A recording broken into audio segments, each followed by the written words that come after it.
CSBIS అకాడమీలో IAS IPS coaching అనేది ఈ జూన్ 7వ తారీఖు నుంచి మొదలవుతోంది. ఎవరైనా సరే అడ్మిషన్ కోసం ఈ ఫోన్ నెంబర్ని కాంటాక్ట్ చేయొచ్చు. పాకిస్తాన్లో ఒక రైలు పైన కారు బాంబు దాడి జరిగింది. దానిలో 24 మంది మిలిటరీ పర్సనల్ చనిపోయారు. ఇదంతా కూడా బలూచిస్తాన్ ప్రాంతంలోని క్వెట్టా మిలిటరీ కంటోన్మెంట్లో జరిగింది. ఒక ట్రైన్ ఏదైతే దాదాపు 300 మంది మిలిటరీ పర్సనల్ని క్యారీ చేస్తుందో దానిపైన బాంబులున్న ఒక కారు వెళ్ళి ఆల్మోస్ట్ సూసైడ్ బాంబింగ్ అనమాట వెళ్ళి ఆ ట్రైన్ని డాష్ కొట్టింది. 2 బోగీలు ఎగిరి పడ్డాయి. అసలు ఇదంతా ఎందుకు జరుగుతోంది? బలూచిస్తాన్ ప్రాంతంలోనే ఇంత ఫోకస్ ఎందుకు అవుతుంది? బలూచిస్తాన్ ఇష్యూ ఏంటి? ఈ బలోచ్ లిబరేషన్ ఆర్మీ ఎవరైతే ఈ ఘటన కారకులుగా వాళ్ళు ప్రకటించుకున్నారో అసలు ఈ బలోచ్ లిబరేషన్ ఆర్మీ ఏంటి, బలూచిస్తాన్ ఇష్యూ ఏంటో ఒకసారి గమనిద్దాం. బలోచిస్తాన్ అనేది పాకిస్తాన్లో అతిపెద్ద ప్రావిన్స్. పాకిస్తాన్ భూభాగంలో 44% బలూచిస్తాన్ ప్రావిన్సే ఉంది. ఈ బలూచిస్తాన్ ప్రావిన్స్ కి ఇరాన్, ఆఫ్ఘనిస్తాన్ బార్డర్స్ కూడా ఉన్నాయి.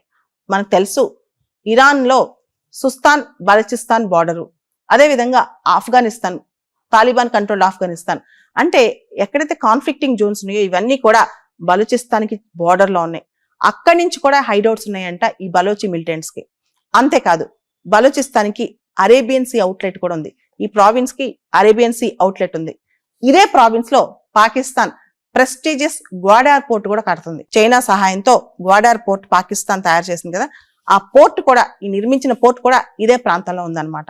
సో ఇక్కడ క్వశ్చన్ ఏంటంటే బలోచిస్తాన్ అనేది పాకిస్తాన్ లో పెద్ద టెరిటరీ, పెద్ద ప్రావిన్స్. అయితే ఇంత పెద్ద ప్రావిన్స్ ఉన్నా కానీ అక్కడ జనాభా, పాకిస్తాన్ జనాభా దాదాపు 241 మిలియన్ల జనాభా ఉన్నారు పాకిస్తాన్ లో. వాళ్ళలో 6% మాత్రమే బలూచిస్తాన్ లో నివసిస్తారు. వీళ్ళు కూడా చాలా పేదలు, అండర్ డెవలప్డ్.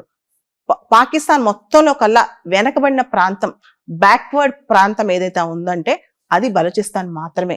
బలూచిస్తాన్ లో మినరల్స్ చాలా ఎక్కువ ఉంటాయి, మైన్స్ చాలా ఎక్కువ ఉంటాయి. అంతేకాదు బలూచిస్తాన్ న్యాచురల్ రిసోర్స్ కానీ ఇవన్నీ చాలా అక్కడ బెస్ట్ గా ఉంటాయి.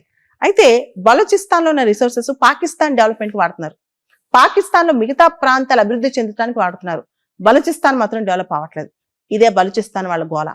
అంతేకాదు బలోచి మిలిటెంట్స్ ప్రకారం ఇక్కడ గ్వాడార్ పోర్ట్ తో పాటు ఇంటర్నేషనల్ ఎయిర్పోర్ట్ కూడా కట్టేస్తున్నారు. చైనా వాళ్ళు, కెనడా వాళ్ళు ఇక్కడికి వచ్చి పెట్టుబడులు పెడుతున్నారు. సో చైనీస్ నేషనల్స్ అటాక్ చేస్తున్నారు, కెనడియన్ నేషనల్స్ అటాక్ చేస్తున్నారు. ఎందుకంటే వీళ్ళకి ఇక్కడ ఏం పని? మా మైనింగ్ రిసోర్సెస్ వీళ్ళకెందుకు, మా మినరల్స్ రిసోర్సెస్ వీళ్ళకెందుకు, మా న్యాచురల్ గ్యాస్, మా ఆయిల్ రిసోర్సెస్ వీళ్ళకెందుకు? ఇదే వాళ్ళ గొడవ అంతా. బలూచిస్తాన్ లో ఆయిల్, గ్యాస్, మైన్స్, మినరల్స్ ఇవన్నీ ఎక్కువ. వీటితోనే పాకిస్తాన్ చాలా వరకు సర్వైవ్ అవుతుంది. కానీ బలూచిస్తాన్ మాత్రం డెవలప్ అవ్వట్లేదు. కొన్ని శతాబ్దాల నుంచి కూడా బలూచిస్తాన్కి ఒకటే సమస్య. మేము బలోచిస్ అంటే అక్కడ బలోచిస్ తర్వాత పస్తూన్స్ ఎక్కువ ఉంటారు. మేము బలోచిస్, మాకు ప్రత్యేకమైన రికగ్నిషన్ ఉండాలి. పాకిస్తాన్కి ఎప్పుడైతే బ్రిటిష్ ప్రభుత్వం నుంచి ఇండిపెండెన్స్ వచ్చిందో, బ్రిటిష్ ఎంపైర్ నుంచి ఇండిపెండెన్స్ వచ్చిందో అప్పటి నుంచి కూడా బలూచిస్తాన్ మాకు ఇండిపెండెన్స్ కావాలి, మమ్మల్ని సపరేట్ గా చూడాలని కొంతమంది అడుగుతున్నారు. కొంతమంది ఏమో మాకు స్వయం ప్రతిపత్తి ఇవ్వాలి, అటానమీ ఇవ్వాలని అడుగుతున్నారు. మొత్తానికి అక్కడ కంటిన్యూస్ గా 1948 నుంచి ఇప్పటి వరకు కూడా కంటిన్యూస్ గా హింస చెలరేగుతుంది. అంతేకాదు బలూచిస్తాన్ ప్రావిన్స్ లో పాకిస్తాన్ కి ఎప్పుడైతే జనరల్ ముషరఫ్, ఎవరైతే మిలిటరీ లీడర్, ఆయన పాకిస్తాన్ అధ్యక్షుడు అయ్యారో, ముషరఫ్ చాలా స్ట్రాంగ్ గా పాకిస్తాన్ లో బలూచిస్తాన్ మూవ్మెంట్స్ ని అణకొట్టాడు. కౌంటర్ ఇన్సర్జెన్సీ అంటే కొన్ని 100 మంది మిలిటెంట్స్ ఎత్తుకుపోయి టార్చర్ పెట్టడం, చంపటం.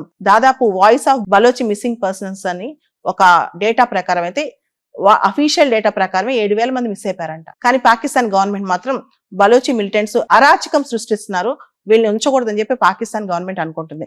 అంటే వాళ్ళ ఇన్సర్జెన్సీ, మిలిటెన్సీ బలోచి ప్రావిన్స్ వల్ల ఎక్కువ అవుతుందని. అయితే దీనికి ఇరాన్ నుంచి కొన్ని ప్రాంతాల నుంచి, ఆఫ్ఘనిస్తాన్ కొన్ని ప్రాంతాల నుంచి కూడా, ఎందుకంటే ఇక్కడ బార్డర్ ఏరియా కాబట్టి ఈ వల్నరబుల్ ఏరియాలో చాలా మంది అక్కడ సపోర్ట్ సిస్టమ్ కూడా వీళ్ళకు ఉందన్నమాట బలోచిస్తాన్కి. అయితే జనరల్ పర్వేజ్ ముషరఫ్ మాత్రం అప్పట్లో చాలా స్ట్రాంగ్ గా ఈ బలోచిస్తాన్ ఇన్సర్జెన్సీని అణకొట్టారు. అప్పట్లో నవాబ్ అక్బర్ ఖాన్ బుక్తి అని చెప్పి ఒక లీడర్ ఉండేవాడు బలోచిస్ కి, ఆయన చంపేశారు కూడా ఆ టైంలో. సో కంటిన్యూస్ గా గవర్నమెంట్ కి బలోచి మిలిటెంట్స్ కి మధ్య యుద్ధాలు జరుగుతూనే ఉంటాయి. వెస్టర్న్ కంట్రీస్, అమెరికా, యూకే ప్రకారం బలోచ్ లిబరేషన్ ఆర్గనైజేషన్ ఏదైతే ఉందో, బలోచ్ లిబరేషన్ ఆర్మీ BLA ఏదైతే ఉందో అది ఇన్సర్జెంట్ గ్రూప్, అంటే టెర్రరిస్ట్ ఆర్గనైజేషన్ గా అమెరికా, యూకే ఇలా వెస్టర్న్ కంట్రీస్ అన్ని స్టాంప్ వేసాయి అనమాట. ఎందుకంటే ఇక్కడ వీళ్ళు చాలా టెర్రరిస్ట్ ఆర్గనైజేషన్స్ నడుపుతున్నారు. ఒక ఆర్గనైజేషన్ గా చాలా ఆర్గనైజేషన్స్ వీటిలో కూడా, వీటి మధ్య కూడా గొడవలు అక్కడ ఉన్నాయి అనమాట. ఓవరాల్ వాళ్ళు ఏం కోరుకుంటున్నారు? బలోచిస్ అంటే మాకు పాకిస్తాన్ నుంచి కొంతమంది అయితే ఇండిపెండెన్స్ అడుగుతున్నారు. లేదు మాకు సపరేట్ ఐడెంటిటీ కావాలి, మా రిసోర్సెస్ మాకే కావాలి. ఇక్కడ కెనడియన్ కంపెనీస్కి ఏం పని, ఇక్కడ చైనా కంపెనీస్కి ఏం పని, అక్కడ ఇంటర్నేషనల్ ఎయిర్పోర్ట్ ఎందుకు కడుతున్నారు? కెనడాలోని ఒక మైనింగ్ కంపెనీ బారిక్ గోల్డ్ అనే కంపెనీ బలూచిస్తాన్ ప్రాంతంలో అతి పెద్ద మైనింగ్ ప్రాజెక్ట్ రెకో దిక్ అని చెప్పి చాలా పెద్ద మైనింగ్ ఏరియా అన్నమాట. గోల్డ్ ఇవన్నీ అక్కడ దొరుకుతాయి. ఆ ఏరియాలో 50% మైనింగ్ రైట్స్ ని తీసేసుకుంది. కెనడియన్స్ కి ఇక్కడ ఏం పని, చైనీస్ కి ఇక్కడ ఏం పని అని చెప్పి వాళ్ళ గొడవ. అంతేకాదు ఇక్కడ ఇంటర్నేషనల్ ఎయిర్పోర్ట్ ఎందుకు కడుతున్నారు, ఎందుకు మా రిసోర్సెస్ బయటకు తీసుకెళ్లిపోతున్నారు, ఎందుకు పాకిస్తాన్ మా రిసోర్సెస్ తో రిచ్ అవడానికి ట్రై చేస్తుంది, బలూచిస్తాన్ రిసోర్సెస్ బలూచిస్తాన్వే కదా, ఇవన్నీ అన్నమాట. అయితే పాకిస్తాన్ గవర్నమెంట్ మాత్రం అప్పుడప్పుడు ఇండియా పైన ఎలిగేషన్స్ వేస్తా ఉంటుంది. ఇండియానే బలూచిస్తాన్ లో ఇన్సర్జెన్సీని ప్రమోట్ చేస్తుంది, ఇండియానే బలూచిస్తాన్ లో ఇన్సర్జెన్స్ సపోర్ట్ చేస్తుందని. ఇవన్నీ పక్కన పెడితే బలూచిస్తాన్ లో మిలిటెన్సీ, ఇన్సర్జెన్సీ, ఎక్స్ప్లాయిటేషన్, బలూచిస్తాన్ లో పేదల్ని పేదలుగానే ఉంచుతున్నారు. బలూచిస్తాన్ లో ఈ ఎక్స్ప్లాయిటేషన్ అనేది విపరీతంగా జరుగుతుంది. హ్యూమన్ రైట్స్ వయలేషన్స్, మానవ హక్కుల ఉల్లంఘనలు కూడా బలూచిస్తాన్ లో చాలా ఎక్కువ జరుగుతున్నాయి. ఒక పక్క బలోచి మిలిటెంట్స్, ఇంకో పక్క పాకిస్తాన్ మిలిటరీ గ్రూప్స్, ఇవన్నీ కూడా ఫైటింగ్ అక్కడ విపరీతంగా జరుగుతుందని అర్థమవుతోంది. And Balochi militants Pakistan military groups నే కాదు సివిలియన్స్ అటాక్ చేస్తున్నారు. అంటే బలోచీస్ కాకుండా మిగతా సివిలియన్స్ అటాక్ చేస్తున్నారు. అంతేకాదు వీళ్ళు కెనడియన్ అఫీషియల్స్ ని, చైనీస్ అఫీషియల్స్ ని కూడా టార్గెట్ చేసి చంపుతున్నారు. సిఎస్బి ఐఏఎస్ అకాడమీలో ఐఏఎస్ ఐపీఎస్ కోచింగ్ అనేది ఈ జూన్ 7వ తారీఖు నుంచి మొదలవుతోంది. ఎవరైనా సరే అడ్మిషన్ కోసం ఈ ఫోన్ నెంబర్ని కాంటాక్ట్ చేయొచ్చు.